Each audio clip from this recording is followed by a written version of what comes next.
Di balik ramainya aktivitas kuliner di kawasan perkotaan, terdapat permasalahan lingkungan yang sering kali terabaikan. Setiap hari, berbagai jenis limbah dihasilkan dari aktivitas konsumsi masyarakat. Salah satunya adalah limbah cangkang kerang dari hasil olahan seafood. Limbah ini kerap diambil atau dianggap tidak bernilai dan dibuang begitu saja tanpa adanya pengolahan yang tepat. Di kawasan Jalan Kertabumi Karawang yang merupakan salah satu pusat aktivitas masyarakat di Karawang, banyak terdapat pedagang makanan termasuk seafood di pinggir jalan. Aktivitas tersebut menghasilkan limbah cangkang kerang dalam jumlah yang cukup besar setiap harinya. Namun, limbah ini umumnya hanya dibuang di sekitar area perjualan dan belum dimanfaatkan secara optimal.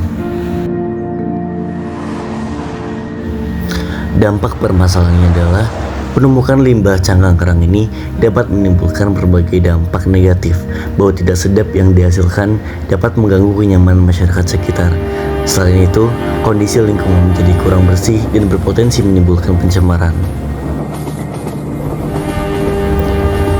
Jika dibiarkan secara terus-menerus, permasalahan ini tidak hanya berdampak pada lingkungan, tetapi juga dapat mempengaruhi kualitas hidup masyarakat di sekitarnya.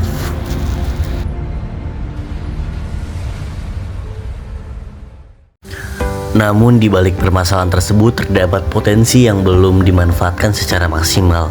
Limbah cangkang kerang yang selama ini dianggap tidak bernilai sebenarnya memiliki kandungan material yang dapat dimanfaatkan kembali. Dengan pengolahan yang tepat, limbah ini dapat diubah menjadi produk yang memiliki nilai guna dan nilai ekonomi. Pemanfaatan limbah cangkang kerang dapat dilakukan dengan menjadikannya sebagai bahan campuran dalam pembuatan paving block.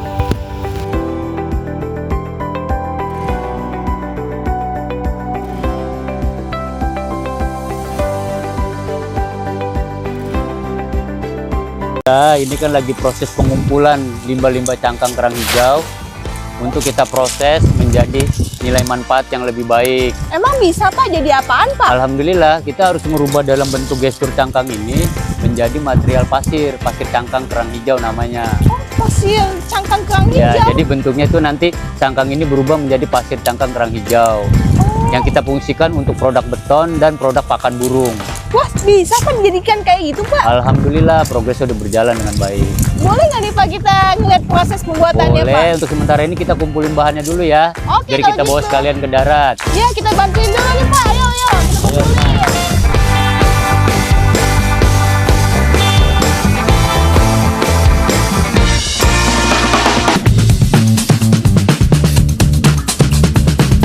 Wah, Mas Ipang ini sekarang lagi diapain Mas prosesnya? Kita lagi sekarang proses pemilahan dan penjemuran.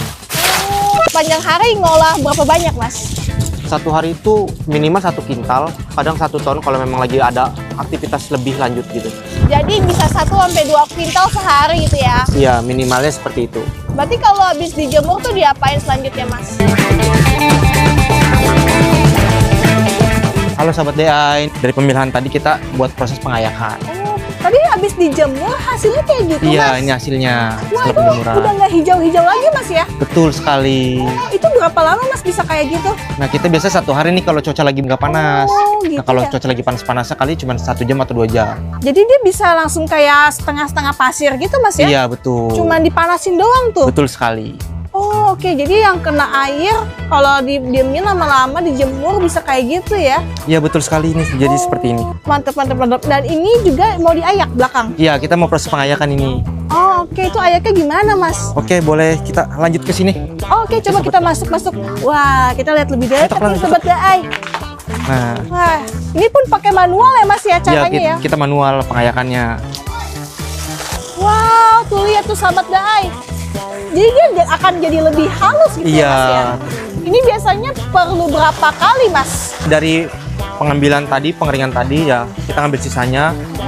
Ya paling lama 1 jam atau 2 jam lah untuk pengayakan ini. Jadi tuh dia akan diulang-ulang kah yang dari bawah ke atas lagi atau? Enggak, udah kita langsung pot dipisah Oh. untuk penggilingan nanti. Lanjut ke proses penggilingan. Halo sahabat DA, ini kita lanjut setelah dari pengayakan tadi. Oh, hasilnya ini Mas ya? Iya, betul sekali ini hasilnya. Oke. Nah, kita dari setelah lanjut pengayakan ini, kita proses penggilingan dari pakai mesin yang ini. Oh, oke. Ini mesin gilingnya nih Mas Iya, ya? ini kita mesin gilingnya yang ini. Oh, itu biar jadi apa Mas? Biar lebih Nah. halus lagi. Biar jadi seperti ini. Oh, oke. Ini kayak semen beneran ya Mas ya? Iya tuh, jadi debu-debu seperti ini. Nah, kita ambil yang halus-halus seperti ini. Oh, tapi ada dua macam ya Mas Iya, ya? kita ada dua versi ini. Kita ada dua versi dari penggilingan. Berarti kalau yang kecil hasilnya lebih halus gitu Iya, ya? yang masih kecil ini lebih halus. Oh, ini sebenarnya udah bisa jadi pengganti semen dan pasir ya Mas ya? Betul sekali. Oke, tapi ini kalau kena air tuh lebih cepat ini nggak sih dia? Dia lebih cepat hilang. Kadang-kadang debu, Oh, bukan oke. pasir atau bebatuan. Tapi gimana caranya Mas? Akhirnya itu dia bisa awet keras gitu. Nah, kita ada tambahan lagi tuh dari perekat sebagai perekatnya. Oh, ada perekatnya lagi gitu ya? Iya. Oke. Jadi teman ini kalau misalnya kita mau pakai buat bahan bangunan, udah bisa nih gini aja nih. Nah, kita bisa tetap ada, kita kan ada metode-metode lainnya gitu kan, tambah-tambahan lagi gitu tuh, biar buat jadi bahan bangunan seperti itu.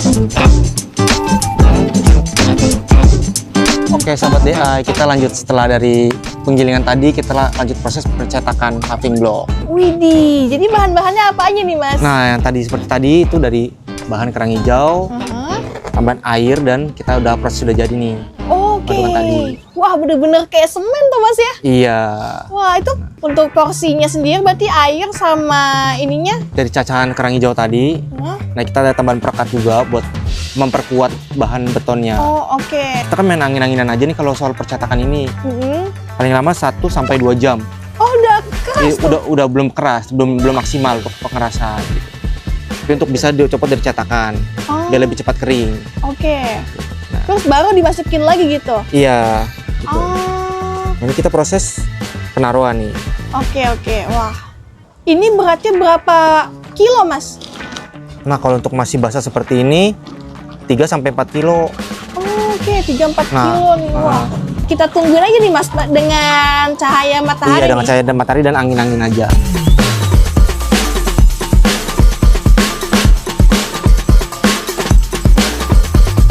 Nah, ini udah jadi nih Mas ya? Iya, sahabat DA, ini setelah pengeringan tadi.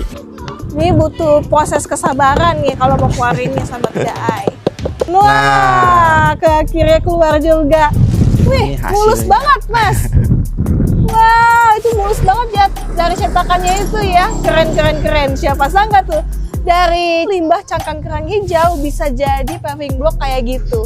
Dan ini semuanya tuh juga dari Hasil sana, dari Mas? cetakan semua. Dari cetakan juga? Iya. Oh, itu ada warna hijau juga Mas? Nah, kita ada varian juga yang warna hijau. Tapi dari warna aslinya atau gimana? Kita dari bukan warna asli, melainkan dari pewarnanya, ada pewarnanya. Oh gitu, jadi bisa milih nih ya? Iya, kalau kita bisa buat varian.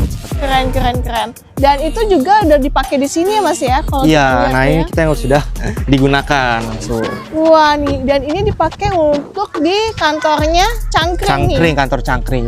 Wah, mantap.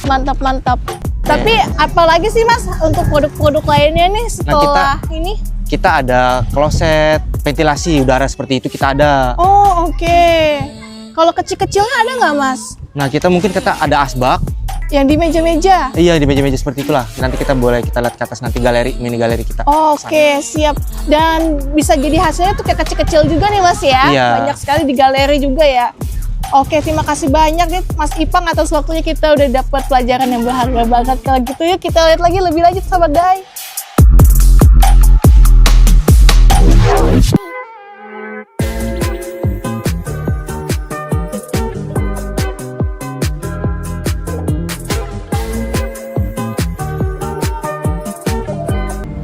Dengan adanya pemanfaatan limbah cangkang kerang sebagai bahan campuran paving block, diharapkan permasalahan lingkungan di kawasan Jalan Husda Hamid dapat diminimalisir.